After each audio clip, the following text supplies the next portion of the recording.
प्रदेश कांग्रेस प्रभारी हरीश चौधरी ने इंदौर में आयोजित हुई प्रेस कॉन्फ्रेंस में अयोध्या स्थित राम मंदिर ट्रस्ट में मंदिर निर्माण, चढ़ावे और भूमि खरीद को लेकर केंद्र सरकार पर कई गंभीर सवाल उठाए हैं। उन्होंने कहा कि सुप्रीम कोर्ट के फैसले के बाद धार्मिक ट्रस्ट के माध्यम से मंदिर निर्माण होना था, लेकिन ट्रस्ट के गठन और संचालन में आरएसएस से जुड़े हुए लोगों की नियुक्ति की गई। उन्होंने आरोप लगाया कि प्रधानमंत्री नरेंद्र मोदी ने ट्रस्ट का गठन किया और मंदिर के शिलान्यास से लेकर पूरे आयोजन का राजनीतिक लाभ उठाया गया। चौधरी ने कहा कि मंदिर निर्माण 1 रुपए में होने की बात कही गई थी, लेकिन इस पर करीब 2100 करोड़ रुपए खर्च किए गए। उन्होंने दावा किया कि मंदिर निर्माण के लिए पत्थर निःशुल्क उपलब्ध थे, फिर भी उन्हें बाजार से खरीदा गया। उन्होंने राम मंदिर में श्रद्धालु द्वारा चढ़ाए जा रहे चढ़ावे के लेखा जोखा को सार्वजनिक करने की मांग करते हुए कहा कि सूचना के अधिकार से इसे बाहर रखना कई सवाल खड़े करता है। प्रदेश प्रभारी ने ट्रस्ट की भूमि खरीद पर भी सवाल उठाए हैं। उनका आरोप है कि 2 करोड़ रुपए मूल्य की जमीन 80 करोड़ रुपए से अधिक में खरीदी गई और 4 लाख रुपए प्रति विस्वा की जमीन 47 लाख रुपए प्रति विस्वा के हिसाब से ली गई। उन्होंने पूछा कि यह जमीन किस उद्देश्य से खरीदी गई, जबकि ट्रस्ट कोई गौशाला संचालित नहीं करता।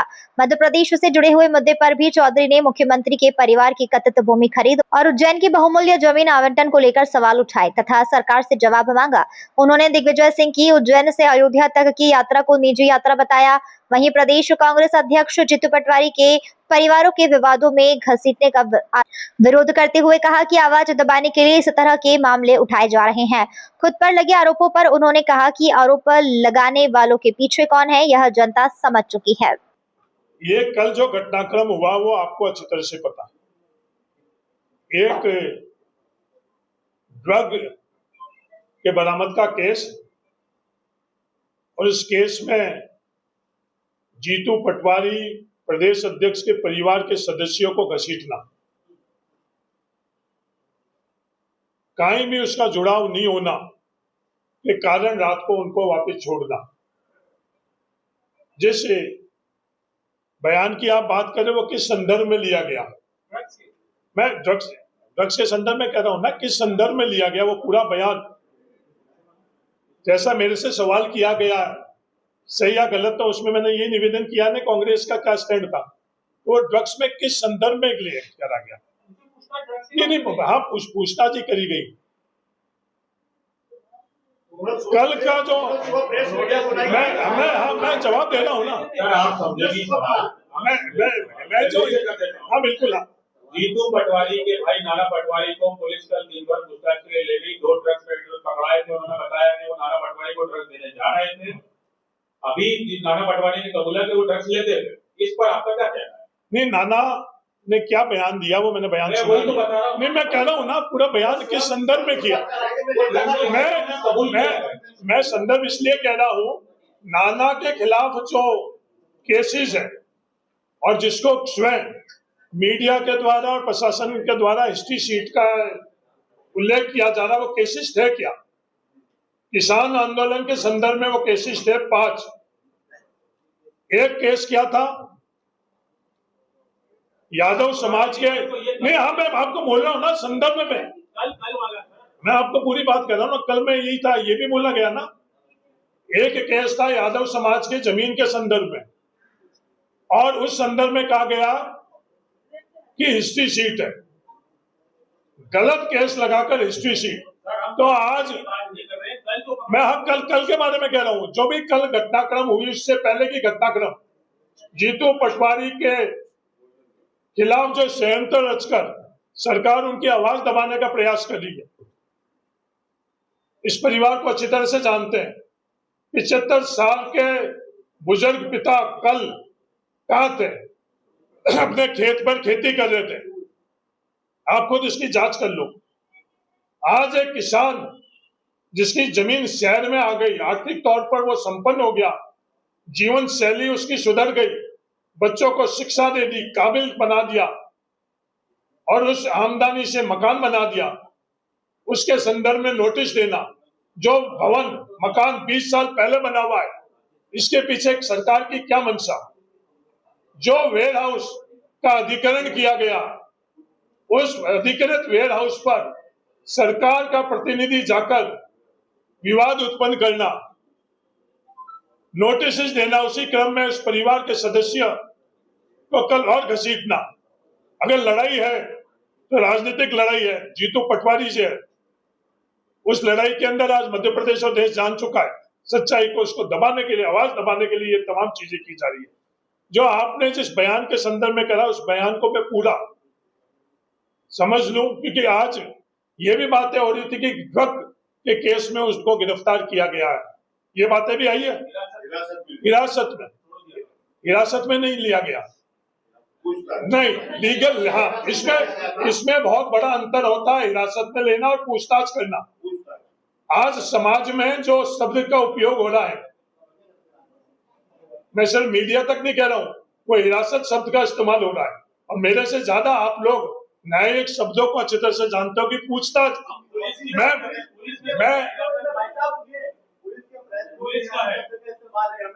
मैं हिरासत कानूनन तौर पर आप अच्छी तरह से जानते हो हिरासत क्या होती है और पूछताछ क्या होती है। पूछताछ को हिरासत के रूप में रंगना, चाहे वो प्रेस नोट लीगल तौर के ऊपर हिरासत में थी या पूछताछ थी, आप अच्छी तरह से जानते हो। उसी क्रम में प्रेस नोट सही था या गलत था, क्या ये सवाल उठाना नहीं, मैं नहीं, आपको भी उठाना चाहिए कि हिरासत थी या पूछताछ थी। जब पूछताछ थी तो हिरासत का शब्द का प्रेस नोट में उल्लेख करना क्या सही था, गलत था? उसी क्रम में जब प्रेस के आपके एक नेता थे जो अभी कांग्रेस छोड़कर बीजेपी में शामिल हो गए, जिन्होंने आप पे आरोप लगाया कि आपने डिफेंडर लेकर पद किए थे। वो सच्चाई जो है वो किससे प्रायोजित होकर वो शब्द का इस्तेमाल किया, वो आज देश दुनिया जान चुकी है। जब बीजेपी में कल जाकर उन्होंने अपनी खुद का कृत्य को की सच्चाई, मैं क्या कह रहा हूं, उनकी सच्चाई कल दुनिया जान चुकी है। उनकी सच्चाई नहीं जान चुकी कि किससे प्रायोजित वक्तव्य था। ये भारतीय जनता पार्टी द्वारा प्रायोजित था और पद पर वो नहीं थे। वो कांग्रेस के किसी पद पर पिछले दिनों नहीं थे। ये कांग्रेस के प्रभारी के नाते स्वयं मैं आपको बता रहा हूँ। हरीश जी, महंत लालदास जी के बारे में आप सब लोग अच्छी तरह से जानते हैं, पर मैं देश को वापस याद दिलाना चाहता हूं। मुख्य पुजारी जो सार्वजनिक तौर के ऊपर ये लगातार कहते थे कि ये मंदिर का आंदोलन धार्मिक है, किसी भी प्रकार के राजनीतिक तौर के ऊपर इस मंदिर के आंदोलन का उपयोग नहीं किया जाए।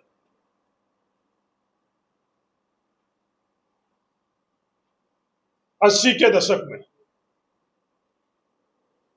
उन महंत लालदास जी को इन लोगों ने हटाया क्यों, मैं वो प्रकरण वापस आपके माध्यम से देश को याद दिलाना चाहता हूं। उन पर आरोप क्या लगाया है, निराधार आरोप लगाया गया कि 10 रुपए जो वहां चढ़ावा में चढ़ाया गया वो दान पेटी के जगह उनकी जेब में उन्होंने रखा। निराधार आरोप लगाकर उन्होंने मंदिर के मुख्य पुजारी लालदास जी को भी वहां से हटाया था। ये लंबा इतिहास आप सब लोग अच्छी तरह से जानते हो, हर दृष्टि से आप अच्छी तरह से जानते हो।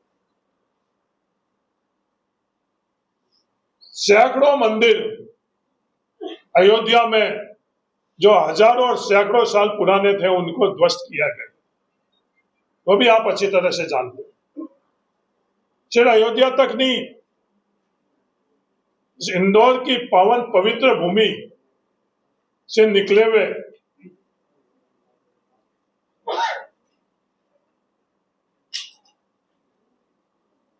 बनारस के घाट पर होलकर परिवार द्वारा स्थापित मंदिर और मूर्तियों को इस घाट पर हटाना और किस मकसद से हटाना, वो इंदौर के प्रत्येक नागरिक अच्छी तरह से जानता है। ये लूट सिर्फ अयोध्या तक इन लोगों ने नहीं रखी, ये लूट जहां भी इनको अवसर मिला वहां इस लूट को आगे बढ़ाया। मध्य प्रदेश में आप कि बिल्कुल समीप उज्जैन में जो आने वाले कुंभ की तैयारियों के संदर्भ में सरकारी निर्णय और सरकारी व्यय और श्रद्धालु की आस्था और उसके पीछे आर्थिक जो आधार है उसमें कैसे सरकार में रहकर पद का दुरुपयोग कर और लूटना। तो उज्जैन में जमीन के संदर्भ में जमीन खरीदना हर किसी को अधिकार है, देश में हर नागरिक को खरीदना। और जो जमीन सरकारी प्रयोजन में जिस जमीन के उस फैसले के माध्यम से जमीन की कीमत बढ़ गई और वो मुख्यमंत्री स्वयं को पता कि ये सरकारी फैसला होने वाला है, उससे पहले वो जमीन का क्रय करना और वो जमीन आर्थिक तौर के ऊपर कीमत बढ़ाकर और मुनाफा कमाना क्या संवैधानिक है? क्या नैतिकता इसकी इजाजत देती है? नहीं। उज्जैन की बहुमूल्य जमीनों को, भवनों को चंद रुपए में अपने चहेते को देना क्या सही है? गलत है, गलत है। इन विषयों के संदर्भ में ये लूट उज्जैन से अयोध्या तक नहीं, जहां भी इन लोगों के अवसर मिला अब अपनी जिम्मेवारी से पीछे हट रहे हैं। अब ये कह रहे हैं कि जमीन के संदर्भ में जो आरोप लगे हैं कभी भी उन्होंने उसका स्पष्टीकरण नहीं दिया। एक मुख्यमंत्री के पद पर विराजते हुए क्या उनका दायित्व नहीं बनता, कर्तव्य नहीं बनता है कि जो आरोप उन पर लगे हैं उन आरोपों का जवाब दे? कोई पूछ नहीं रहा है, उनके तरफ जवाब भी नहीं आ रहा है।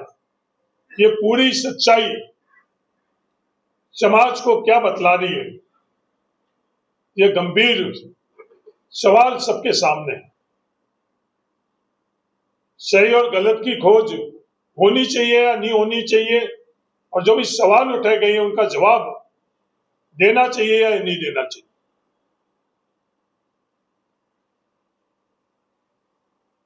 देश जानना चाहता है कि जब तमाम ट्रस्ट का गठन, शिलान्यास से उद्घाटन और हर चीज के श्रेय लेना प्रधानमंत्री नरेंद्र मोदी जी की जवाबदारी है या नहीं? प्रधानमंत्री नरेंद्र मोदी जी की जवाबदारी है। आरटीआई से हटाकर जो उन्हें पता था कि इस तरह के कृत्य आरएसएस और उनसे जुड़े हुए लोग करेंगे, तो इनकी जिम्मेवारी किसकी है? स्वयं प्रधानमंत्री नरेंद्र मोदी जी की। देश जान चुका है, उनको जवाब देना पड़ेगा। अगर सब कुछ ठीक है तो ये इस्तीफे क्यों दिए गए और इस्तीफे स्वीकार क्यों करे गए, ये देश जानना चाहता है। क्या जांच स्वयं द्वारा, जो खुद दोषी है, खुद जिम्मेवार है, सरकार है, उन द्वारा जांच होनी चाहिए या सुप्रीम कोर्ट द्वारा जांच होनी चाहिए? देश की मांग है कि जांच सुप्रीम कोर्ट द्वारा होनी चाहिए। क्या यह देश अधिकार नहीं रखता है कि उनकी भावनाओं को रौंदा गया है, उनके अधिकारों को रौंदा गया है, उनके चढ़ावे को लूटा गया है,